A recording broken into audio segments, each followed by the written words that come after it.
दिसंबर 2022 से मैं यहाँ पे चाय बना रही हूँ। पहले मैं एंसर सर्कल पे थी, वहाँ से फिर गवर्नमेंट ने सबको यहाँ अलॉट किया, तो यहाँ पे मुझे 1 साल हो गया है।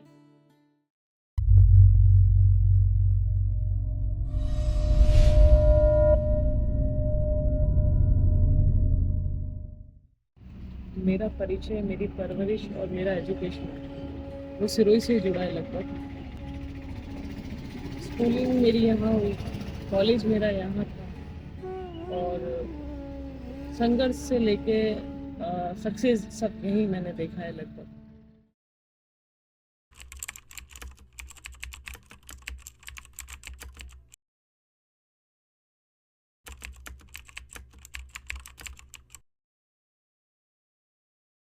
मेरी जो आफ्टर एजुकेशन के बाद जो मेरी फर्स्ट जॉब लगी वो एक स्कूल में थी, इंटरनेशनल स्कूल में प्रोजेक्ट। उसके बाद मेरा कॉल बैंक से आया, आईसीआईसी बैंक में मैंने 2016 से 2019-20 तक काम किया।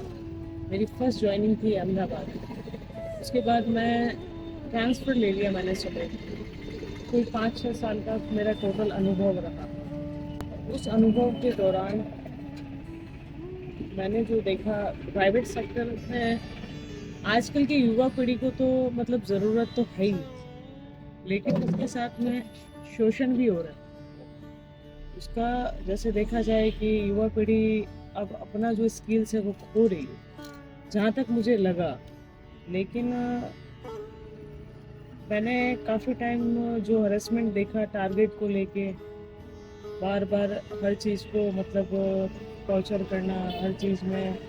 अब बंदा चाह के भी वो काम कर रहा है तो वो उसकी नीड को लेके कर रहा है। अगर वो हडल मॉर्निंग हडल में सुन भी रहा है कि तूने ये नहीं किया, तूने वो नहीं किया, तूने ऐसा नहीं किया, तूने वैसा नहीं किया, तो उसको कहीं ना कहीं वो दबाव में काम कर रहा है। शुरू से मेरी इच्छा थी कि आर्मी ज्वाइन करूँ, आर्मी नेवी या तीनों में से एक चीज़ में ज्वाइन करूँ। तो एनसीसी में रहने के बाद में थोड़ी बोल्डनेस भी आ गई और देश के लिए कुछ करना है इस तरह का जज्बा मोटिवेशंस मिले। मैं उस चीज़ में बहुत ज़्यादा सीरियस हो गई।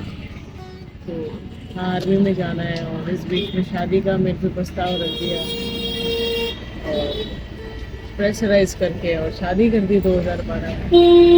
शादी की वहाँ पे देखा तो रिस्ट्रिक्शन बहुत सारे होते हैं वहाँ पर।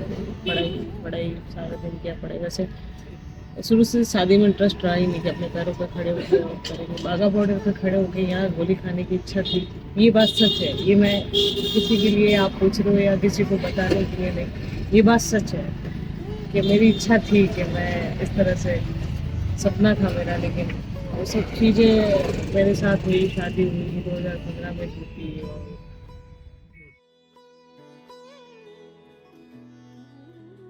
महिलाओं के लिए काफ़ी जगह ऐसा है कि कहीं तो गर्ल्स काफ़ी आगे बढ़ रही है और कहीं ऐसी समाज की कुर्तियों को देख के कुछ ऐसे दबाव के कारण, खास करके राजस्थान में देखा जाए तो काफ़ी बच्चियों को अपने सपनों को तोड़ना पड़ रहा है, उन बेड़ियों में बनना पड़ रहा है कि वो चाह के भी अपनी पढ़ाई शिक्षा अपना हुनर को दबाते हुए और समाज और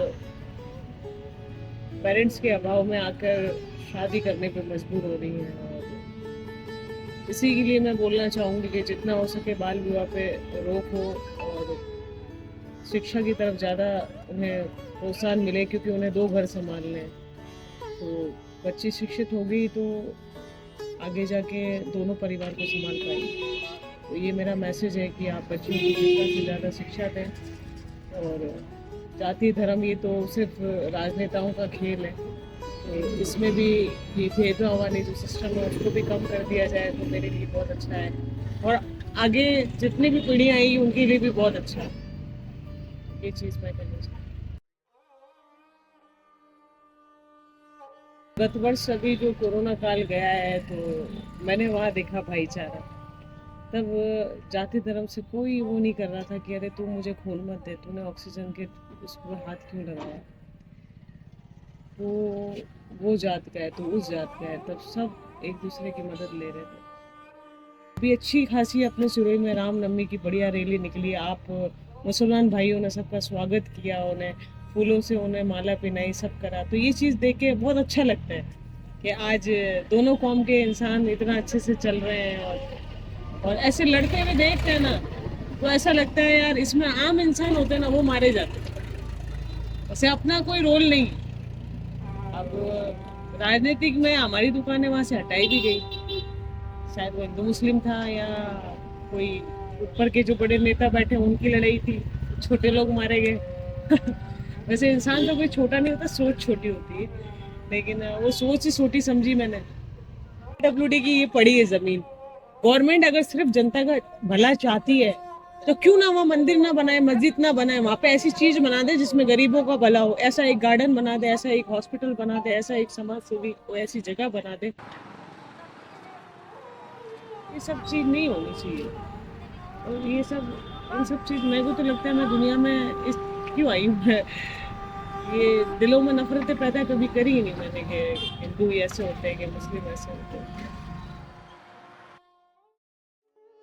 ये दाग दाग उजाला, ये शब गजीदा सहर, वो इंतजार था जिसका, ये वो सहर तो नहीं। ये वो सहर तो नहीं जिसकी आरज़ू लेकर चले थे यार, कि मिल जाएगी कहीं न कहीं फलक के दश्त में तारों की आखिरी मंजिल। जिगर की आग, नज़र की उमंग, दिल की जलन, किसी पे चारा ए हिजरा का कुछ असर ही नहीं। कहाँ से आई निगार सबा, किधर को गई, अभी चराग सरे रह को कुछ खबर ही नहीं। अभी गीरानी ये शब में कमी नहीं आई, न जाते दीदा ओ दिल की घड़ी नहीं आई। चले चलो कि वो मंजिल अभी नहीं आई, चले चलो कि वो मंजिल अभी नहीं आई।